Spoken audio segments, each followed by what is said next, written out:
Buenas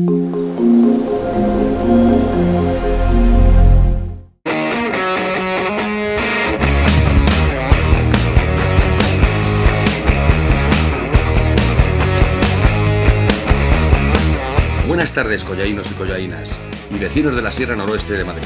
Con vosotros de nuevo un nuevo programa de la actualidad municipal con la voz. Hoy tenemos como invitado especial a Gonzalo Díaz, concejal de Más Madrid en Collado Villalba. Buenas tardes, Gonzalo, ¿qué tal? Hola, buenas tardes, ¿qué tal? Y como siempre, la aportación y la colaboración de nuestro compañero Diego Rodríguez, politólogo y colaborador habitual del programa. ¿Qué tal, Diego? Buenas tardes. Hola, muy buenas tardes. Buenas tardes. Bien, tenemos un pleno importante en Collado Villalba el próximo jueves, ¿no es así, Gonzalo? Sí, la verdad es que tenemos un pleno que presentamos dos iniciativas. Una es una moción sobre educación, la vuelta segura al cole, ¿no? Desde Más Madrid, hace ya un par de semanas, empezamos a pedir una vuelta segura al cole con una serie de medidas, ¿no? Para garantizar que el curso no solamente se inicia bien, sino que se mantenga bien en líneas de seguridad y de calidad durante todo el curso, ¿no? Sobre todo con el caso de la pandemia, del COVID, que no tengamos luego ningún problema, ¿no? Y luego presentamos también una moción de reprobación, pero bueno, ahora si acaso vamos ampliando.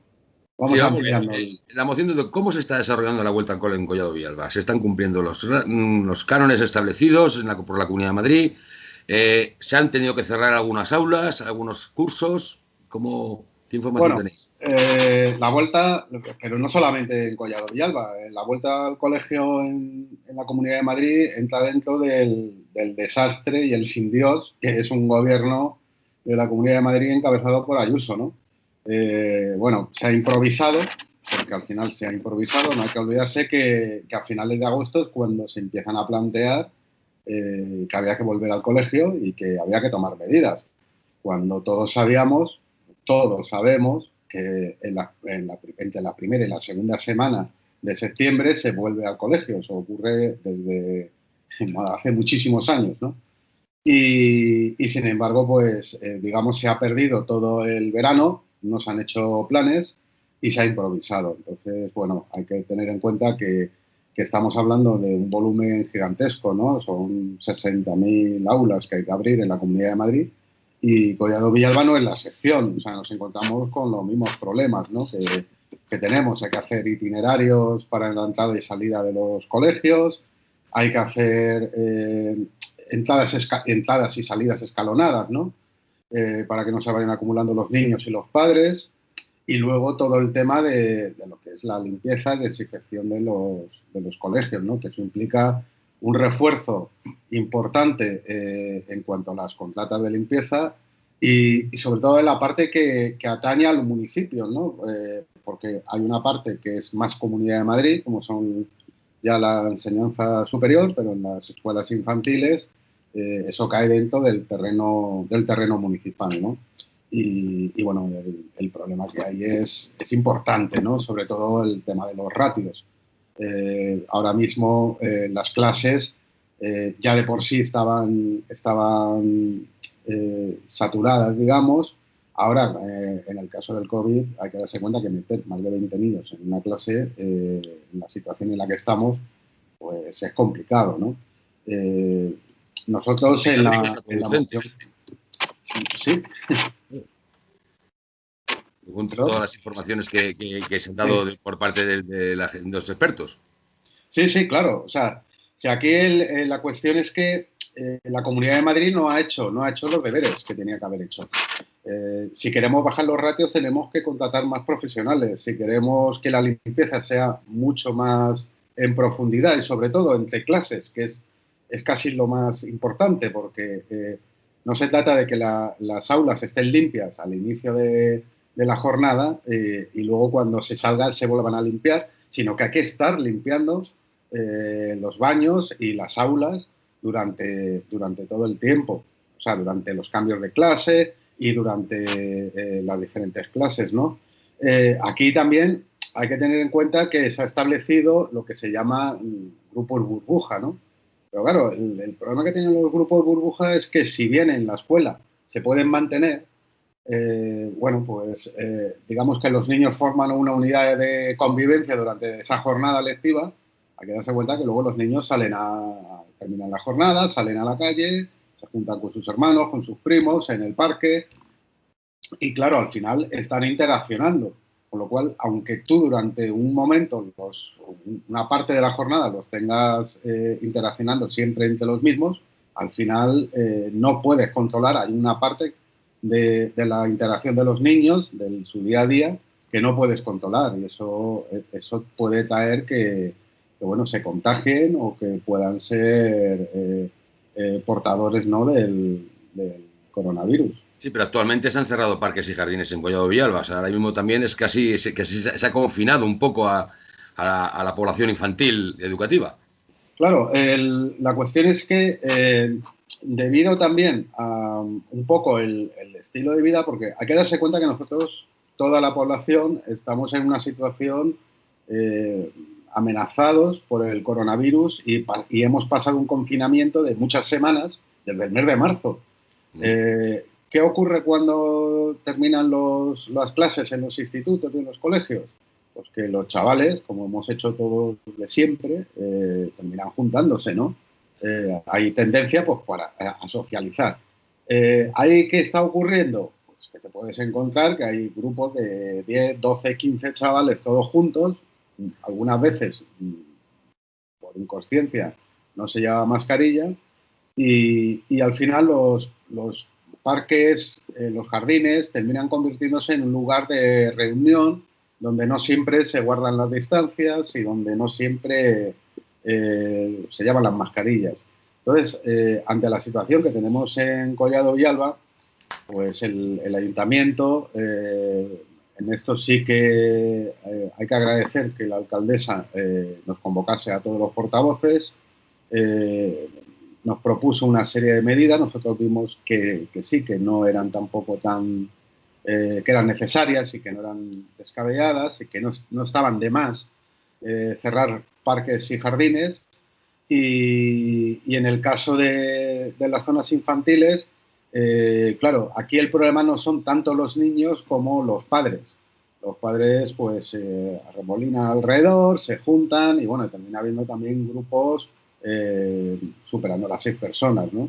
Entonces, bueno, esa es una de las cosas que nosotros le dimos, en nuestro caso, Más Madrid apoyó las medidas, también el control del botellón. El botellón es un problema también, porque al final son grupos que están descontrolados, ¿no? Se reúnen en parques y jardines por las noches, se comparten bebidas, no se llevan mascarillas y bueno, creemos que ahora mismo no es el momento. También es verdad que hemos llegado a una situación que bueno, hay que apelar a la población, sobre todo a los jóvenes, que son ahora los que están, digamos, en el ojo del huracán, ¿no? Porque hay que darse cuenta que la edad media de contagio ha bajado bastante. Ahora se está hablando de unos 36 años de media de contagio. O sea, suele ser gente más joven. Y sobre todo parece ser que el contagio es más debido a, digamos, reuniones familiares o de grupo, ¿no?, de amigos, y eso está trayendo más contagios, ¿no? Que Claro. al final estos contagios repercuten otra vez en la población mayor, en la población de riesgo, porque si tú en tu casa tienes al nieto que ha cogido el coronavirus, que a lo mejor para él es pasar una gripe, entre comillas, fuerte, claro, para un abuelo que tiene patologías previas, pues se está jugando la vida, ¿no? Entonces, Sí, las cifras que tenemos del hospital de Collado Villalba precisamente es que la ocupación de la UCI es de un 88% y con mayores de 63 años. claro, claro, claro. Si es que los grupos de riesgo siguen siendo los mismos. Lo único que digamos que antes, digamos, como no teníamos las medidas de protección, porque no teníamos las mascarillas, no sabíamos tampoco el periodo de incubación. Ahora hay cosas que tenemos claras, sabemos cómo se coge el coronavirus y cómo no se coge, qué medidas hay que tomar, pero claro, el estilo de vida que puede tener gente joven, que a lo mejor no sigue la distancia social o el tema mascarillas, pues al final sí que puede repercutir otra vez en la gente más vulnerable. Volviendo a la moción de educación, entonces, ¿qué puntos concretos estáis solicitando que se aprueben en esta moción? Sí, nosotros en la moción, bueno, además de un preámbulo, ¿no?, donde ponemos de manifiesto, en primer lugar, el desastre que ha sido la gestión de la Comunidad de Madrid en cuanto a la vuelta al colegio, ¿no?, todos los bandazos que se han dado, lo tarde que se ha empezado a actuar, y ponemos también en valor la importancia, ¿no?, de la institución más cercana al ciudadano, como son los municipios, que aquí casi todo lo que se ha hecho para luchar contra la pandemia, bueno, pues se ha realizado o bien desde el Estado central o bien desde las autonomías, pero cargando sobre los ayuntamientos. Es decir, los ayuntamientos al final hemos tenido que hacer cosas que no son competencia nuestra, algunas cosas sí son competencia, pero tampoco se nos ha dotado de recursos necesarios. Entonces nos hemos encontrado, lo que estábamos hablando de las escuelas infantiles. Si nosotros tenemos que ampliar la limpieza de las escuelas infantiles, que sí es competencia municipal, eso supone más coste para un ayuntamiento y que en condiciones normales no tendríamos, y sin embargo nosotros no hemos recibido fondos para esas necesidades. Cosas como pueden ser, por ejemplo, los test que se van a hacer, los PCRs por segunda vez a los empleados del ayuntamiento, bueno, eso también es un coste del ayuntamiento, ¿no?, las medidas de protección de los trabajadores, todo eso. Y sin embargo, nosotros no hemos recibido dinero a pesar de todo el esfuerzo que estamos haciendo. Por eso en la moción... Esos 1.700 millones que no sabe nadie qué está haciendo Ayuso con ellos, no habéis recibido un duro vosotros. Claro, esto es otra de las cosas que desde Más Madrid hemos criticado. O sea, lo que no puede ser es que la Comunidad de Madrid vaya a recibir 16.000 millones, se supone que para luchar contra la pandemia, y lo primero que se le ocurre a la señora Ayuso es decir que va a bajar los impuestos. Pues mire usted, si los va a bajar con los 16.000 millones que le va a dar el gobierno central para la pandemia, para paliar la pandemia, y usted tiene que trasladar a los ayuntamientos, y lo que va a hacer usted es gastarse ese dinero en bajar los impuestos, pues creemos que no es el momento para esto. Por eso nosotros en la moción lo ponemos de manifiesto, que los ayuntamientos estamos, digamos, abandonados por parte de la Comunidad de Madrid. También ponemos de manifiesto y agradecemos a la comunidad educativa, a los profesores, los maestros, los equipos directivos, personal auxiliar que hay en nuestros centros educativos, el esfuerzo que han hecho, el que están haciendo y el que van a tener que hacer para mantener el curso. Y solicitamos también una serie de medidas a la Comunidad de Madrid, porque al final de cuentas son los que tienen las competencias en educación. Una de ellas es convenios extraordinarios con los ayuntamientos para el mantenimiento de las escuelas infantiles, ¿no? En lo que he comentado antes acerca de los gastos que hay que mantener, que hay que hacer en limpieza, en recorridos, en sustituciones, en adecuación, ¿no?, de las instalaciones de las escuelas. Y luego instamos al gobierno también, al gobierno autonómico, a la contratación de personal docente necesario para conseguir que los ratios bajen y se asegure el cumplimiento de los protocolos, el refuerzo de los equipos de orientación pedagógica, atención temprana, también la presencia de equipos médicos dentro de los centros educativos, ¿no?, para controlar cuando un alumno llega con síntomas de COVID y que se detecte rápidamente para que no se extienda, ¿no?, en una clase, en un famoso grupo de estos burbujas. Y bueno, pues básicamente lo que estamos pidiendo es que se tomen las cosas en serio y que no nos dejen a nuestro libre albedrío, ¿no? O sea, sálvese quien pueda. Y otra cosa que también nos preocupa mucho, y pedimos también en la moción, es la brecha digital. Nosotros apostamos por la educación presencial. Pensamos que la educación no puede darse a través de pantallas exclusivamente, sino que tiene que ser presencial. pero también sabemos que si llegamos a una situación límite, como puede ser un nuevo confinamiento, no habrá más remedio que tirar otra vez de la educación vía telemática. Pero claro, hay una brecha digital, que lo hemos vivido antes de la desescalada, cuando estábamos en pleno confinamiento, y que, bueno, pues no todas las familias tienen acceso a Internet, no todas las familias tienen tabletas y dispositivos que permiten acceder a una clase telemática, y creemos que en eso las instituciones tienen que garantizar el derecho a la educación, puesto que ahora es necesario tener nuevas tecnologías y tener dispositivos para poder acceder a una clase, aunque sea telemática. Lo que no puede ser es que la brecha digital termine agrandando, ¿no?, las desigualdades que hay en actualmente la Comunidad de Madrid. Y vais a presentar también otra moción, una moción de reprobación a la alcaldesa. ¿Y qué tenéis que reprobarle? Sí, bueno, la moción de reprobación es debida al desarrollo del pleno del 1 de septiembre. Voy a poner un poco en antecedentes. Cuando se inician las obras de la Plaza de los Belgas, hace más de un año, la alcaldesa de Collado Villalba se comprometió a que volviera el mercadillo de nuevo, la Plaza de los Belgas, una vez terminadas las obras. Lo dijo por activa, por pasiva, en varios medios, en reuniones con comerciantes.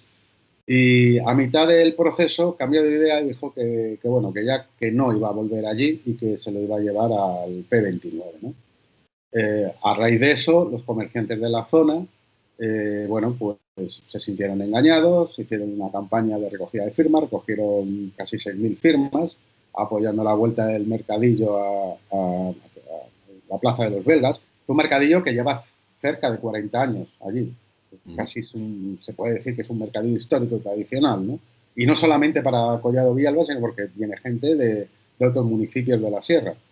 A raíz de eso, la Asociación de Comerciantes se pone en contacto con Más Madrid, con otros grupos políticos, para pedir que ayudemos a que vuelva el mercadillo allí.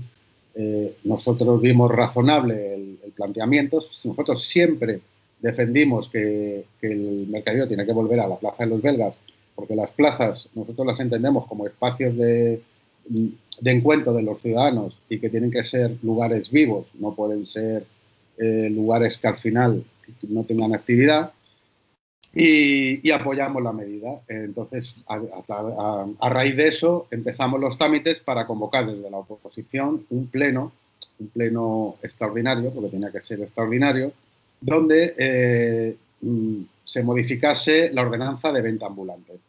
En esa modificación de la ordenanza de venta ambulante queríamos asegurar, por un lado, que el mercadillo volviera a la Plaza de los Belgas, modificando una serie de artículos, sobre todo el artículo donde se pone la localización del mercadillo, cosa que no estaba hasta entonces, se pusiera que se celebraba en la Plaza de los Belgas, y por otro lado garantizar también el derecho de los vecinos pues al descanso, que aquello se mantenga limpio y que una vez terminado el mercadillo quede recogido, ¿no? Y esa fue la propuesta que nosotros hicimos. Recogimos las firmas de la cuarta parte de los concejales, presentamos las modificaciones que creíamos oportuno y convocamos un pleno del inicio de la incoación de la modificación de la ordenanza de venta ambulante.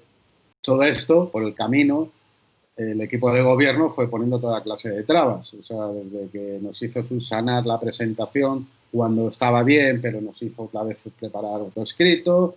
Nosotros solicitamos que, según marca el RON, que tenía que celebrarse, si no lo convocaba la alcaldesa, tenía que ser 15 días después de haberlo solicitado nosotros.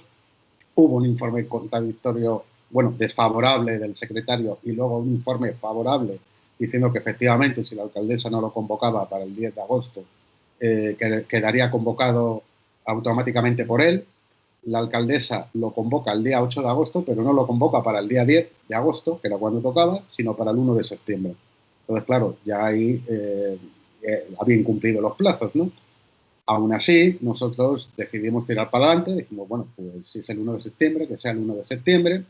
El mismo 1 de septiembre hay una comisión informativa donde se dictamina favorablemente el inicio del expediente del cambio de la ordenanza y vamos a pleno. Bueno, pues en el pleno, con un único punto del orden del día, que era este, la alcaldesa lo retira y suspende el pleno. Es decir, el pleno duró, teniendo en cuenta que hicimos un minuto de silencio por las víctimas de la pandemia, el pleno duró 1 minuto 51 segundos. Es decir, 51 segundos duró el pleno.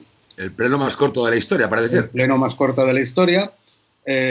Además, de una forma, porque retiró el punto y automáticamente empezó a salirse todo el equipo de gobierno, nos quedamos solamente la oposición.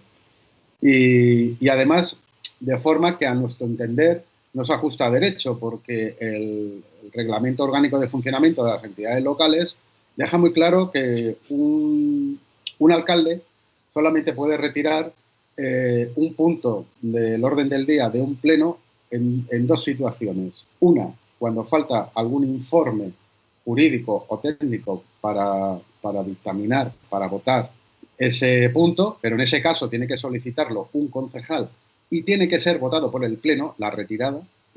Y la otra es cuando el punto necesita una mayoría reforzada. Hay algunos asuntos que necesitan mayorías reforzadas y en el caso de que no exista esa mayoría, pues no se puede votar, porque así lo establece el ROF. Entonces, en ese caso se puede retirar.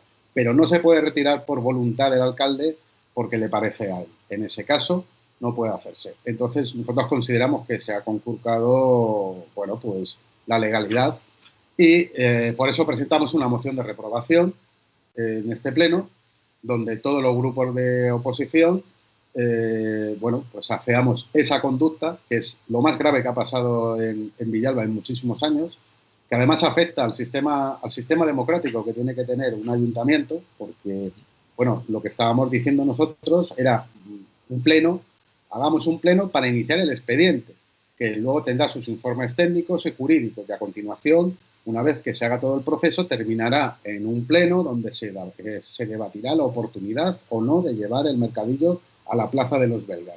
Y allí, según las mayorías, podrá ganar una opción o podrá ganar otra.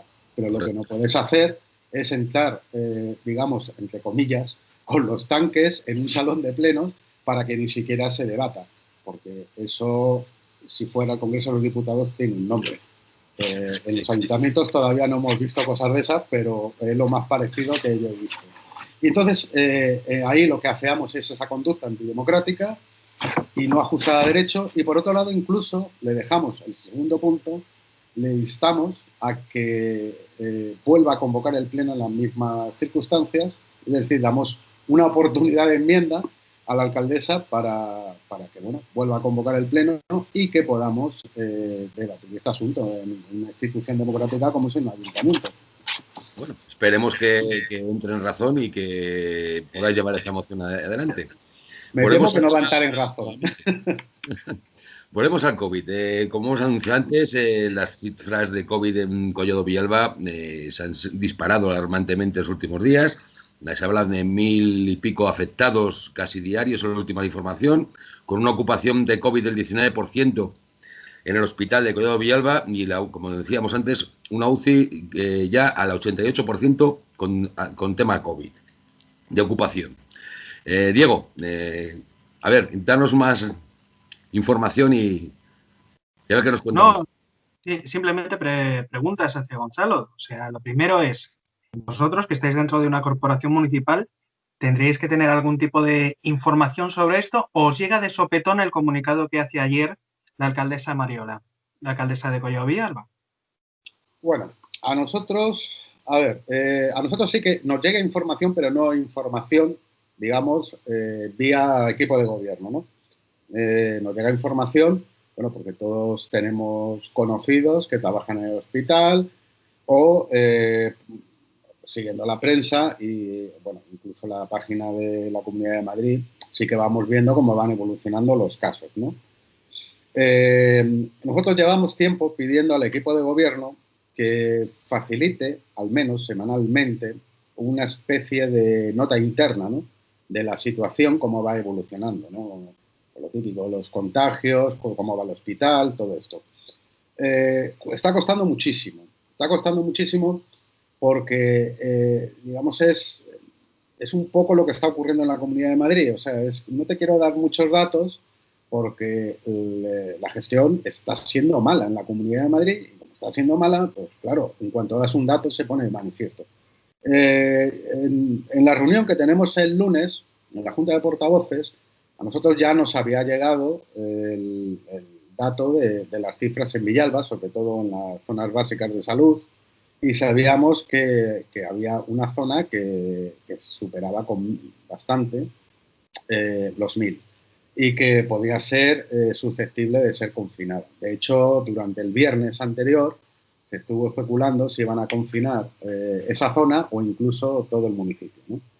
En la Junta de Portavoces, con toda la preocupación que teníamos, bueno, pues la alcaldesa nos pone al día un poco de la situación, que son datos que casi todos conocíamos, y hablamos acerca del tema del hospital, ¿no? La situación del hospital, que hay que darse cuenta que el Hospital General de Villalba es un hospital comarcal, no solamente atiende a Villalba, sino a municipios de alrededor, y ahí es importante que si el hospital ahora mismo está en UCI, está en el 88%, claro, no solamente, digamos, depende de Villalba, o sea, también puede en Galapagar, si se desmadra Galapagar o se desmadra Villalba o cualquier otro municipio de alrededor, al final, digamos, llueve sobre mojado. El desborde puede ocurrir por diversos municipios, no solamente por Collado Villalba. Y a nosotros, claro, nos empieza a preocupar la situación. Entonces es ahí donde la alcaldesa, Mariola, propone una serie de medidas que son más o menos las que se han seguido en Madrid, acerca de los parques, jardines, parques infantiles, el cumplimiento, digamos, de que no haya grupos de más de 6 y que exista una vigilancia, ¿no? Digamos, las sanciones. Ahora entraré en cuanto al tema de las sanciones. Bueno, pues nosotros, ante la situación en la que estamos, bueno, no está de más hacer esto, a pesar de que nosotros, en Madrid, hacemos una crítica. O sea, que tengamos que estar en una situación ya donde tenemos que sacar a policía y a Guardia Civil a las calles para multar, es porque antes nos hemos tirado 4 meses sin conseguir rastreadores. O sea, ahora mismo, si hubiéramos hecho los deberes cuando empezamos la desescalada y la Comunidad de Madrid hubiera estado preparando la segunda ola que sabíamos que iba a llegar, lo que no sabíamos era cuándo. No sabíamos si iba a ser en septiembre, en octubre o a mitad de noviembre, pero sabíamos que iba a llegar. Bueno, pues no estaríamos en esta situación. ¿Qué pasa? Que aquí, al final, se están tomando las medidas ya a toro pasado. Cuando ya, posiblemente, las medidas que se estén tomando ya están desfasadas, no son eficaces. Ahora mismo, el confinar un barrio como puede ser el Gorronal, pues yo tengo mis serias dudas. El Gorronal es que está integrado, o sea, no es un barrio que está en un extremo, es que está en el centro de la ciudad. Entonces, está entre Villalba Estación y Villalba Pueblo. ¿Cómo confinas tú una zona que es que es prácticamente imposible? Teniendo en cuenta, además, de que encima es, como siempre está ocurriendo y como lo hemos visto en Madrid ciudad y en otras ciudades de la Comunidad de Madrid, es de las zonas, digamos, más humildes, ¿no? Con más en situación más precaria en una situación como puede ser el COVID. Evidentemente. Claro, o sea, es una zona, es un barrio donde mucha gente vive de la economía informal. Hay mucha gente que vive cuidando personas mayores o vive haciendo limpieza o haciendo economía informal como buenamente puede. Si tú confinas ese barrio y le das un salvoconducto, digamos, de una empresa diciendo, pueden salir con un salvoconducto de una empresa diciendo que trabajan en tal sitio o tal otro, pero es que nunca van a conseguir ese salvoconducto por la simple razón de que están en la economía informal. Entonces, nunca van a tener ese papel. ¿Qué va a ocurrir? Pues que, lógicamente, esas personas no van a poder completar sus ingresos o incluso tener suficientes ingresos para vivir, él y su familia. Entonces, vamos a encontrar en un problema grave. ¿Cómo se puede salir de esto? Pues va a ser difícil. Va a ser difícil porque es que seguimos otra vez basándonos en medidas que es que son ineficaces. No podemos confinar un barrio o una ciudad o parte de una ciudad cuando tú vas a la estación de Atocha y ahí todo el mundo se está mezclando. Cuando vas a coger un metro y es que no cabes en el vagón del metro. Entonces, es totalmente ineficaz. Lo primero que había que haber hecho es potenciar las medidas de prevención, o sea, reforzar la primera línea de fuego, que son los centros de salud, atención primaria, contratar rastreadores y, digamos, ya empezar a preparar lo que se te viene encima. Lo que no puede ser ahora es que cuando ya las cifras se disparan, empezamos todos a correr sin saber muy bien qué hacer. Pero claro, lo que tiene claro el gobierno de Ayuso es que tiene que hacer algo, porque se le está yendo de las manos. 2 días antes de las medidas que toma, hemos tenido el debate del estado de la región. Bueno, esta señora parecía que estaba todo fantástico. Y 2 días después tiene que llamar al gobierno de España diciendo que por favor que vaya a echarle una mano. Bueno, ¿qué ha cambiado en 48 horas? Nada, no ha cambiado nada. Es que cuando tú estabas ya en ese debate del estado de la región, ya sabías que estabas en dificultades, como lo sabes hace 2 meses. Porque es que es un gobierno totalmente ineficaz, es un sin Dios de gobierno. Entonces, por ese camino no podemos seguir. Más a más, hoy mismo, perdón, Diego, hoy mismo ha dicho Díaz Ayuso que posiblemente se van a confinar más municipios y más barrios en los próximos días, que lo están estudiando. Puede ser, a mí se me ocurre, puede ser un estado de emergencia camuflado. ¿Se va a convertir Madrid en un estado camuflado con montones de zonas confinadas realmente, pero sin el control que debería tener un estado de emergencia?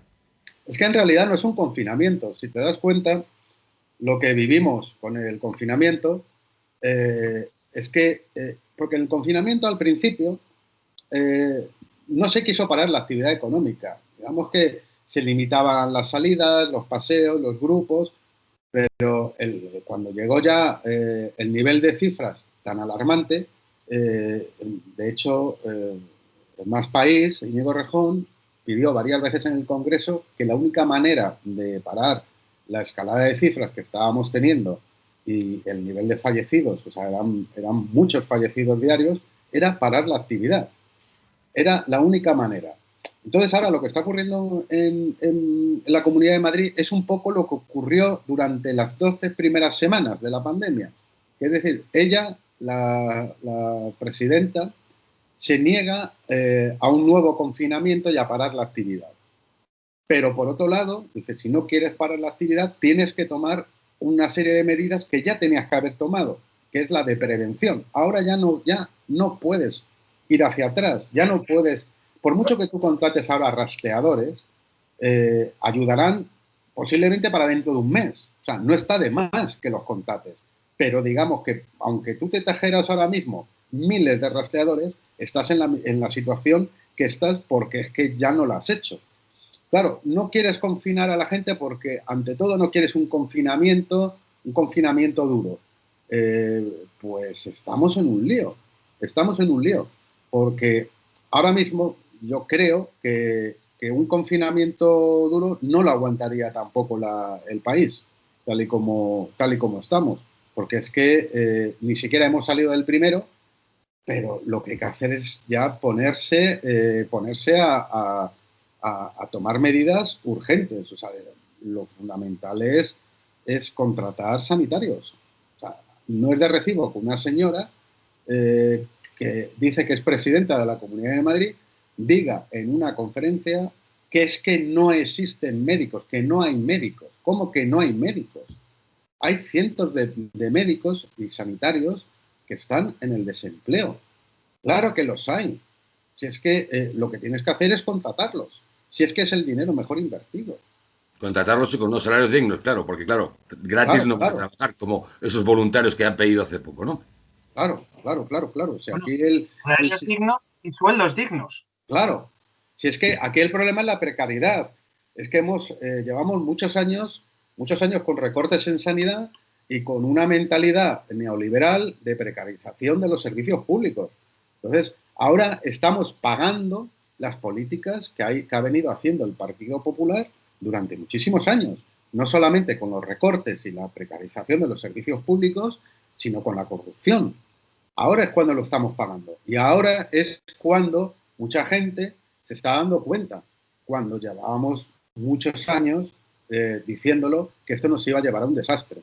Bueno, pues esto es lo que hay. Ahora, ¿cómo podemos enmendar esto? Pues poniéndonos las pilas. O sea, lo que está claro que sin sanidad pública y como hemos estado comentando anteriormente, sin educación pública, vamos por muy mal camino, porque la iniciativa privada, el mercado, no va a solucionar estos problemas. Y lo estamos viendo.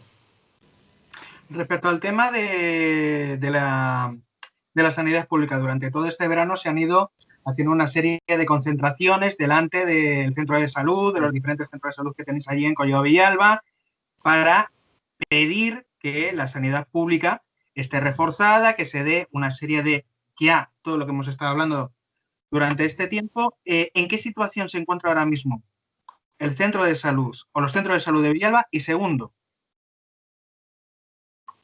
¿cuántos profesionales se necesitan ahí? ¿Y cuántos pueblos estáis absorbiendo? Claro, aquí durante el verano vosotros sabéis que se han cerrado algunos ambulatorios, ¿no? Cosa también inexplicable. Son de estas cosas que dices, que cuando llega el verano, que las zonas de la sierra es cuando reciben más población, ¿no? Y sobre todo en este año, porque la gente no ha podido salir de vacaciones fuera de la Comunidad de Madrid y lo más cercano es precisamente la Sierra Madrileña, bueno, pues se empiezan a cerrar centros de salud. ¿Qué pasa? Que al final quedan 3 centros de salud abiertos. Queda Villalba, queda Moral y queda Guadarrama. Los 3 centros de salud tienen que absorber todo lo que han ido cerrando alrededor, pero sin aumentar plantilla.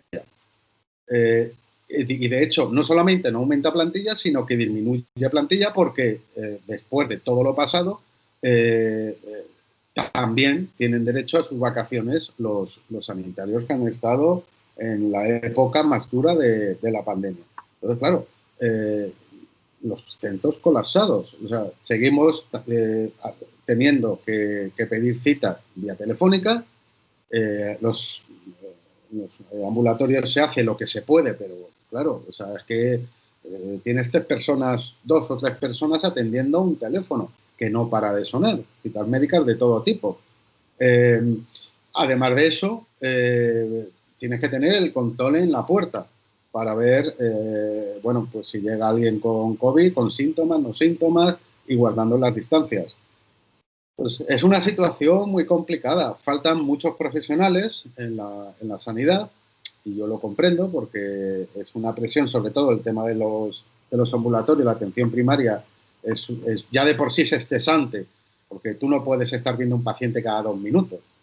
O sea, por mucha vocación que tú tengas, incluso a ti te da la sensación de que no estás haciendo bien tu trabajo, que no es culpa tuya, pero claro, si a ti te han puesto una lista de espera de 60 personas para ver en una tarde, o lo ves cada 2 minutos o cuando llevas 15 te tienes que dejar los otros 45 para ¿cuándo? Entonces, se ha llegado a hablar de 100 pacientes para un médico de atención primaria, actualmente, sí. En muchos centros de salud. 100 pacientes día. O sea, la presión es brutal y se está cargando sobre los profesionales. Ya digo que por mucha vocación que tengas y mucho amor a tu profesión, llega un momento que, claro, el médico también dice, oye, yo, vale, es mi profesión, es mi vocación, pero claro, o sea, le estamos sometiendo a un maltrato psicológico y laboral brutal. Luego no puedes atender de la misma manera a una persona en 2 minutos, porque llegas allí y te dicen, cuénteme qué le pasa, pues me pasa esto, a la venga, al siguiente, porque es que no me da tiempo.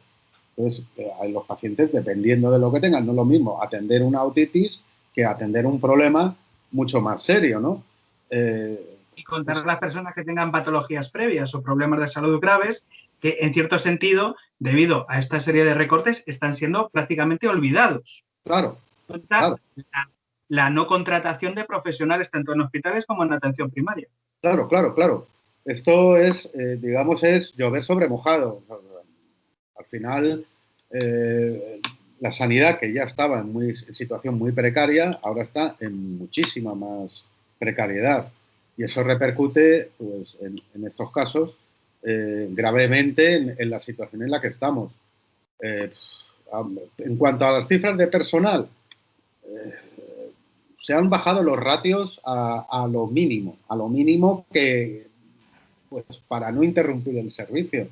O sea, incluso hace unas semanas en el Hospital General de Villalba lo estaban comentando que si hacía falta en una planta 3 enfermeras para controlar la planta, pues al final están teniendo 2 y dale gracias.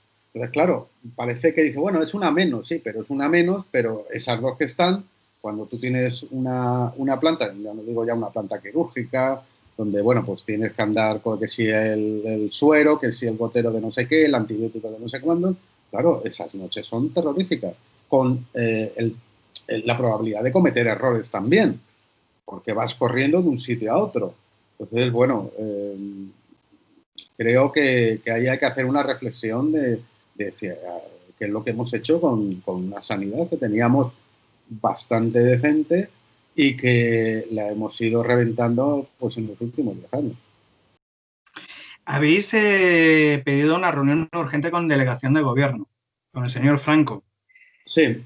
¿Tenéis noticias de cuándo se va a celebrar esa reunión, que es más que urgente teniendo en cuenta la situación en que está ahora mismo el municipio? Claro, en sí la petición la tiene que hacer la alcaldesa de Collado Villalba.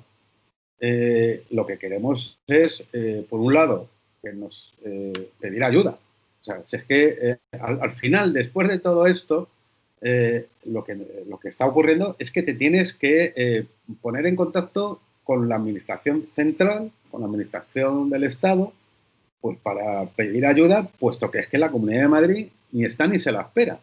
¿Qué nos ocurre en Villalba? Pues en Villalba tenemos una plantilla de policía local, que faltan efectivos, como en muchos municipios, y menos mal que tenemos un cierto número de policías que vinieron por la BESCAN, pero ahora mismo la plantilla de policía anda por los 129, me parece que son 28, 29 agentes, algunos ya envejecidos, como es lógico, pues no se ha podido ir reponiendo la plantilla como se debía de haber hecho, y luego, por otra parte, claro, son insuficientes para una población de 63.000 habitantes, con varios núcleos como es el pueblo y la estación, y que luego, dentro de las competencias municipales que hay, se puede sancionar, pues, incumplimientos de ordenanzas y poco más. Es decir, el tema mascarillas, el tema que haya más de 6 personas, eso no puede ser sancionado por la policía municipal porque no es una ordenanza. Digamos, es una norma de la Comunidad de Madrid. Pero eso nada más que puede hacerlo o la Policía Nacional o la Guardia Civil. Por eso se ha pedido reunión con la delegación del Gobierno para que aumenten la plantilla de Guardia Civil en Collado Villalba. La plantilla de Guardia Civil en Collado Villalba ahora mismo está repartida entre varios municipios. Es decir, estamos atendiendo, además de Villalba, está atendiendo al Pedrete, se está atendiendo a Galapagar y a aquellos municipios que de repente necesitan apoyo. Sobre todo porque en algunos sitios, como los Escoriales, la plantilla de Guardia Civil se ha reducido. Entonces, a lo mejor en el puesto tienes 3 o 4 personas, 3 o 4 agentes, y claro, no son suficientes si ocurre alguna cosa, digamos, urgente, importante, que no pueden cubrir solamente 4 agentes. Entonces, tienen que tirar de Villalba. Bueno, pues esa es la situación en la que estamos. Estamos pidiendo refuerzos de Guardia Civil. Nosotros esperamos que puedan mandar a gente de la Guardia Civil, porque si no, la otra opción que queda es el Ejército. Porque no tenemos otra. O sea, si no hay posibilidad de que el delegado del Gobierno pueda mandar, porque en la misma situación que estamos nosotros, van a estar otros municipios. Sí que es verdad que hay municipios donde existe presencia de la Policía Nacional, entonces, bueno, ahí puede ser aliviado, pero nosotros no tenemos Policía Nacional, con lo cual dependemos de Guardia Civil. Y la única manera es delegación del Gobierno y si fuese necesario hacer algo más, pues ya veríamos a ver cómo hacemos. Habéis solicitado que la reunión del gabinete de crisis en Collado Villalba. Imagino que es para, evidentemente, tratar este tema. ¿Habéis tenido respuesta? Claro, nosotros en la reunión esta de portavoces lo que se pidió es que se hiciera una especie de gabinete de crisis, porque al final las decisiones las tiene que tomar el equipo de gobierno, que es el que tiene la obligación de gobernar. Pero si lo que se pretende es consensuar y, digamos, tener el apoyo del resto de los grupos políticos, el resto de los portavoces, hay que hacer dos cosas. Lo primero, dar información en tiempo real para que todos conozcamos en qué situación estamos. Por otro lado, poder hacer propuestas y recibir las propuestas del equipo de gobierno y allí, bueno, pues estudiarlas. Lo mejor para el municipio, pero claro, eso implica el trabajar juntos y no es otra cosa nada más que cogobernar en una situación, no en todos los aspectos, ¿no?, del municipio, sino lo que es la gestión del COVID. Cuando empezó la pandemia, a mí me tocó como portavoz de Más Madrid en Collado Villalba, bueno, se lo dije a la alcaldesa, y además se lo dije de tú a tú, le dije, tú no vas a poder salir sola de esto, ni tú ni tu gobierno, vas a necesitar ayuda del resto de los partidos políticos y de los portavoces, porque esto es una situación que trasciende a cualquier gobierno. Entonces, si lo que queremos es salir lo mejor parados todos, que es lo que nos interesa a los villalbinos, salir adelante todos, tienes que pedir ayuda, o sea, porque vas a tener que tomar decisiones muy difíciles, que vas a tener que explicar que posiblemente hay cosas que se escapan, a cualquier gobierno se le escapan, y que si puedes contar con mucha más gente que también puede tener otros puntos de vista o incluso ideas e iniciativas que pueden solucionar o que pueden ayudar a formar parte de la solución, bueno, pues es que sería muy poco inteligente el no utilizarlas, ¿no? Y sobre todo por eso, porque es que es una situación que se va a alargar en el tiempo y que va a trascender este gobierno y que va a necesitar ayuda, porque es que en esto estamos todos. O sea, es que lo que queremos es salir de esto. Pero no se puede salir solamente con una visión sectaria políticamente, desde tu pequeña parcela política, sin contar con el resto de la sociedad, porque vas a necesitar el resto de la sociedad que te apoye. Empezando porque van a ser medidas muy duras que hay que tomar y que la gente tiene que seguir y que tiene que comprender que son así y que es por el bien de todos. Entonces, tienes que contar con todo el mundo. No puedes funcionar a base de imposición. Esto es lo que nosotros le transmitimos y por eso propusimos que las decisiones más complicadas fueran consultadas, lo hablásemos todos y que compartiéramos en la medida de lo posible las decisiones y la información, sobre todo para evitar los rumores. Los rumores en los municipios y todos los que vivimos en pequeñas ciudades, pequeños pueblos, sabemos cómo funcionan. Empieza la cosa con que hay 5 casos en un sitio y al día siguiente ya vamos por los 50. Entonces, si existe una forma de cortar ese rumor porque se ha recibido información fidedigna y esa persona que tiene el rumor ve que se lo dice un concejal de la oposición y un concejal del gobierno y se lo dice y la versión es la misma, pues evidentemente se va a quedar más tranquilo que si aquello empieza a subir y se empieza a fabular, ¿no? Evitaré el efecto teléfono escacharrado, que muchas veces es lo que pasa. Gonzalo, tu opinión como concejal de Más Madrid y tu opinión como personal, como vecino y que vives en Collado Villalba. ¿Crees que se va a confinar el municipio de Collado Villalba en los próximos días dentro de este nuevo planteamiento de confinamiento que ha presentado el gobierno de Ayuso? Yo me temo que viendo las cifras de la zona del Gorronal, posiblemente sí que se tomen medidas de confinamiento en esa zona. no sé hasta qué punto va a ser efectivo, pero me temo que va a ocurrir. Va a ser complicado, ya te digo, por la distribución del municipio, mantener esas distancias y ese confinamiento va a traer muchas protestas y va a traer bastantes problemas sociales, ¿no? Si ya estábamos en una emergencia social, la emergencia se va a disparar muchísimo más. Pero vamos, esa es mi impresión. Yo tengo la esperanza que empiecen a bajar las cifras, pero también hay que darse cuenta de una cosa. Ahora mismo, en las cifras que había en el Gorronal, estamos en 1.071 contagios por cada 100.000 habitantes. Superamos los 1.000, hay zonas en otros municipios y en Madrid capital que se han confinado con cifras muy similares, pero claro, a mí tampoco me tranquiliza que bajemos de 1.000 a 999, o sea, la situación sigue siendo muy alta. Es decir, la barrera que ponen de 1.000 son 1.000, por poner una barrera. Podrías haber puesto 800 o 900, ¿no? A mí lo que me preocupa es la tendencia. La tendencia, si empieza a descender importantemente, bueno, parecerá, tendríamos indicios de que se va controlando el tema. Pero si la cosa se mantiene, los niveles se mantienen o suben un poco, pues es que vamos por mal camino.